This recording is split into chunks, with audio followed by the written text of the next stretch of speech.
Amores, bem-vindos a mais uma videoaula de língua portuguesa. O assunto da nossa aula é coesão, um conteúdo que nós já estamos vendo no decorrer das nossas aulas, mas hoje nós vamos ver de uma forma mais completa. Então, vamos lá! Mas, afinal, o que é a coesão? A coesão é a harmonia, a conexão entre os elementos de um texto.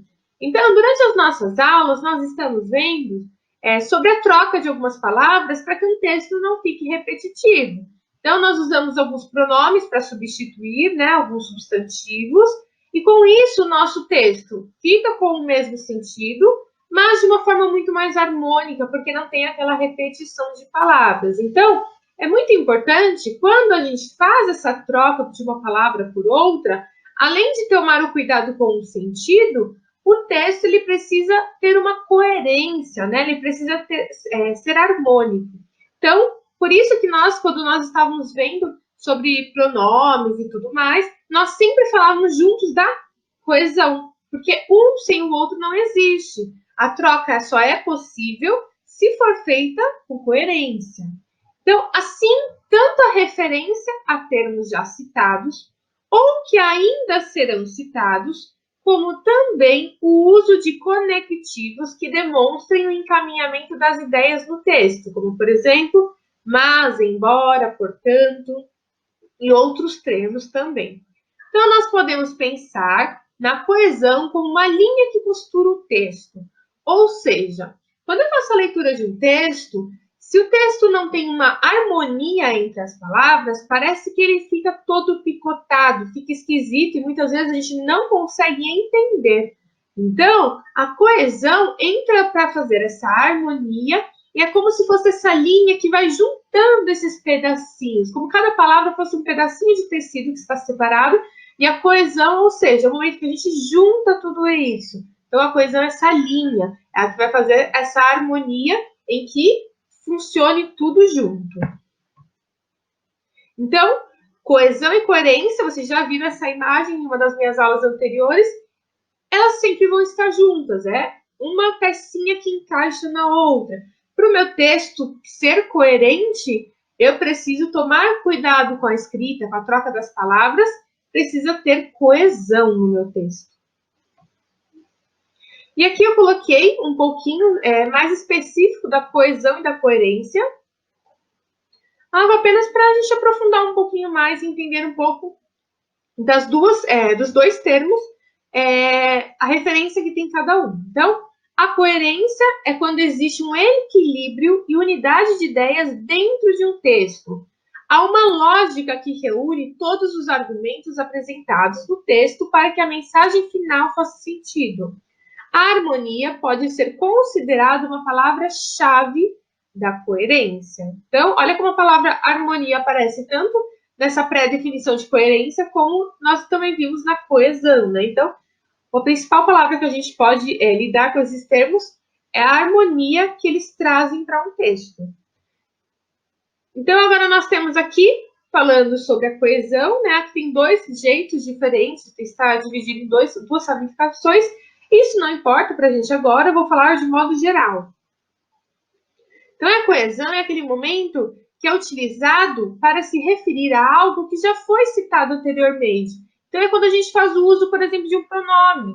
Então, a gente fala, por exemplo, a menina estava jogando bola, ela caiu e se machucou. Então, pense se eu falasse a menina duas vezes. A menina estava jogando bola, a menina caiu e se machucou. Olha como uma pequena frase se torna repetitiva. Ou seja, eu me referi a ela, algo que eu já estava me referindo no texto. A minha frase já estava falando sobre essa menina. Então, o meu texto ele continuou com sentido. Foi uma troca, porém o meu texto continuou. Eu fiz uma coesão com coerência.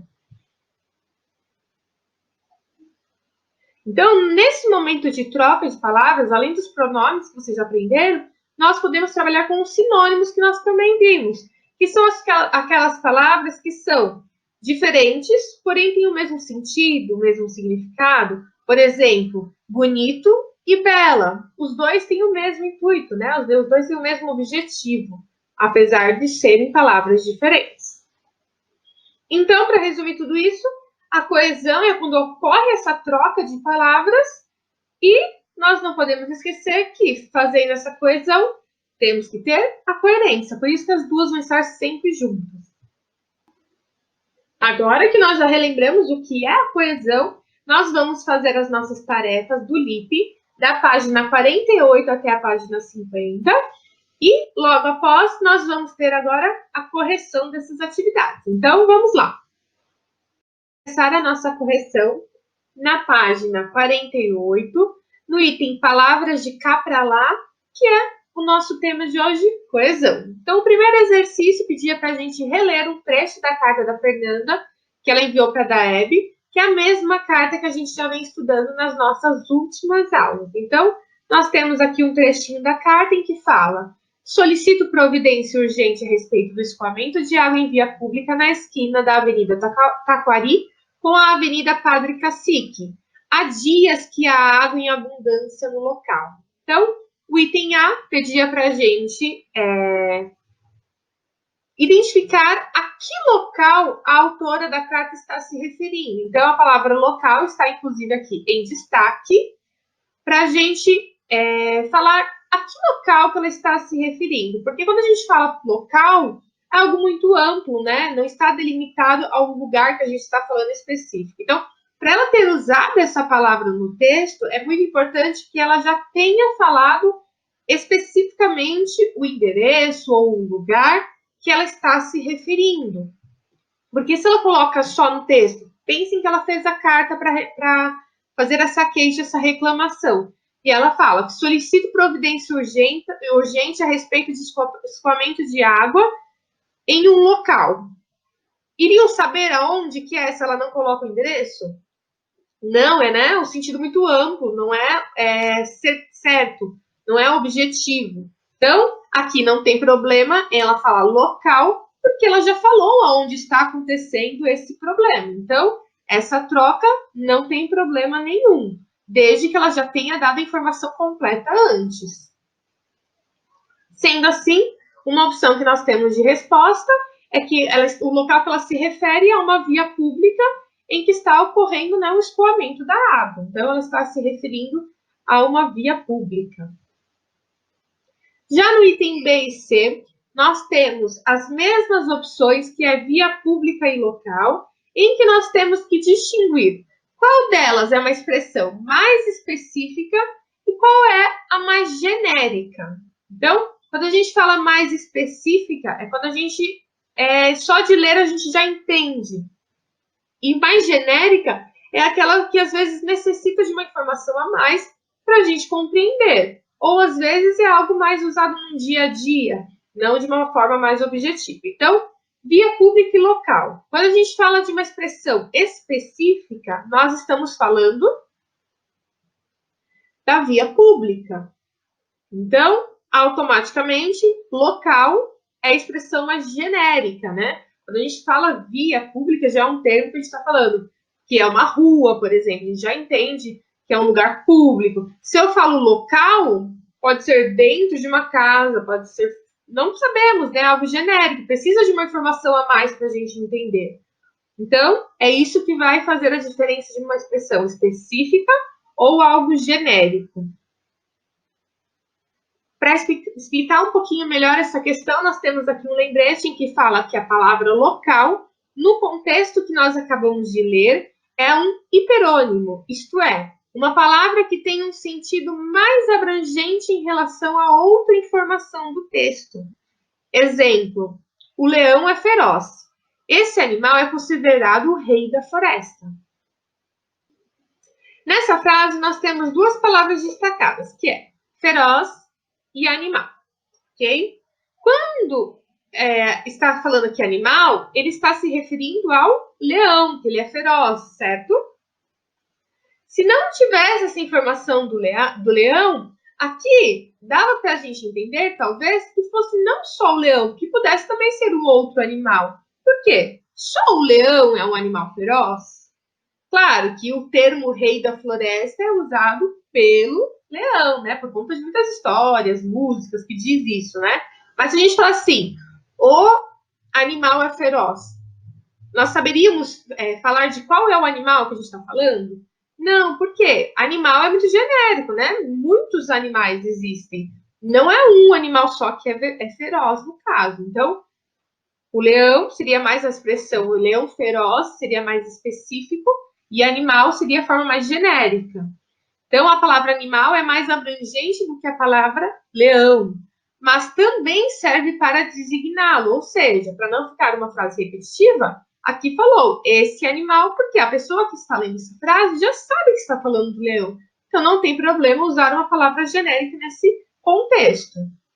Assim, dizemos que animal é hiperônimo de leão. Um outro exemplo que nós podemos usar aqui, quando a gente fala eu quero uma bebida. Bebida seria uma palavra genérica. Por quê? O que eu vou querer tomar? Dentro de bebidas nós temos, por exemplo, refrigerantes, sucos, águas, e ainda por cima, tanto refrigerante, suco, por exemplo, pode ser também genérico. Por quê? Dentro do refrigerante nós podemos ter uma Coca-Cola, um Guaraná, dentro do suco pode ser um suco de laranja, suco de limão. Então percebam que eu quero uma bebida.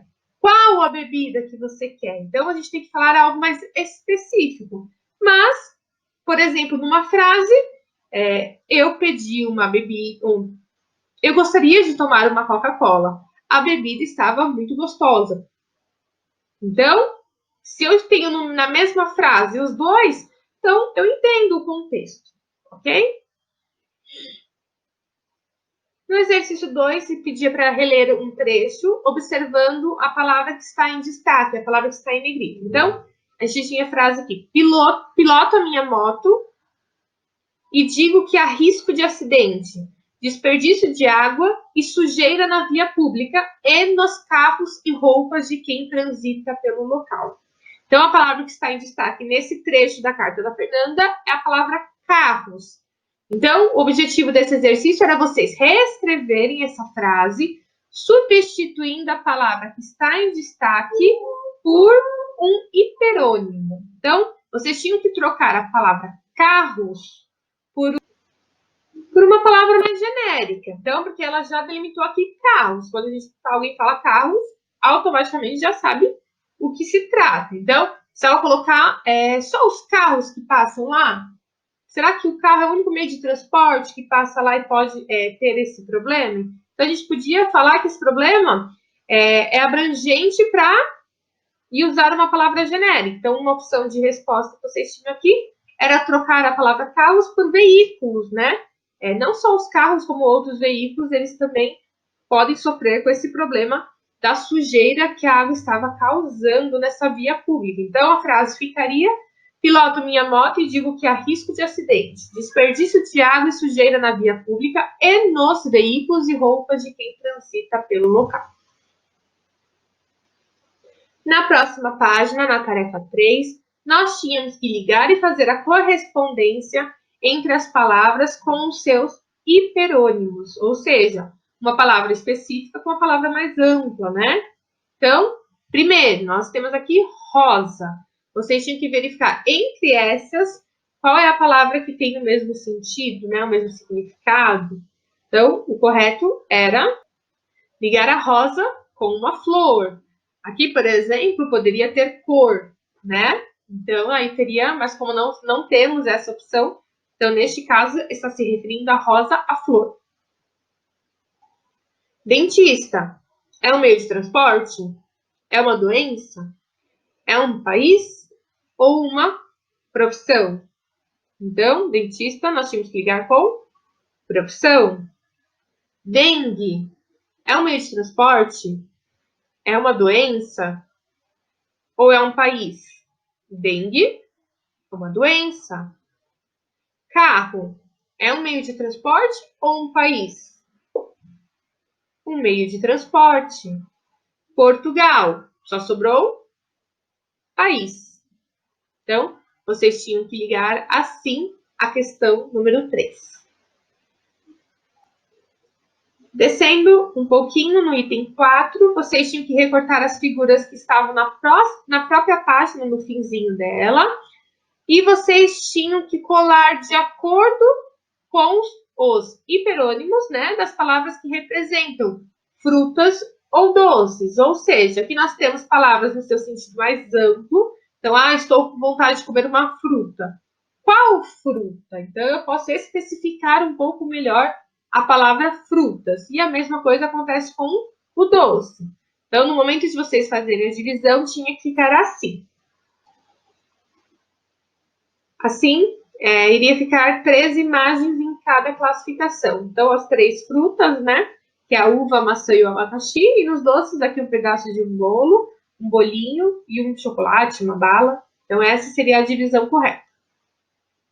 No nosso último exercício de hoje, a tarefa 5 da página 50, vocês tinham que completar as frases com o hiperônimo das palavras que estavam em destaque na tabela aqui amarela. Então, era só vocês lerem as frases, olharem as palavras que estão em negrito, que estão em destaque, e ver a relação, qual dessas palavras tinha relação direta com as palavras em destaque e completar. Então, tinha que ficar assim. Vou fazer a leitura das frases para vocês corrigirem e ver se vocês acertaram. Então, a rosa é vermelha, essa flor é muito vendida no Dia dos Namorados. Então, pensa se a gente tivesse colocado uma outra opção aqui. Ficaria esquisito, não teria sentido algum. O Brasil é muito extenso. O país fica na América Latina. Moto e ônibus são muito usados hoje em dia. São meios de transporte que circulam com mais velocidade nas grandes cidades. D. A febre amarela voltou a aparecer no Brasil. Doenças como essa não deveriam mais existir. Atenção aqui neste caso. Nós temos o início de uma nova frase. Então, a palavra doenças precisa iniciar com letra maiúscula. E. Ser médico é difícil. Trata-se de uma profissão que exige bastante responsabilidade. Espero que vocês tenham gostado da nossa aula de hoje, tenham entendido esse novo conteúdo. E até a nossa próxima aula. Um grande beijo. E eu estou com muita saudade de todos vocês. Até logo!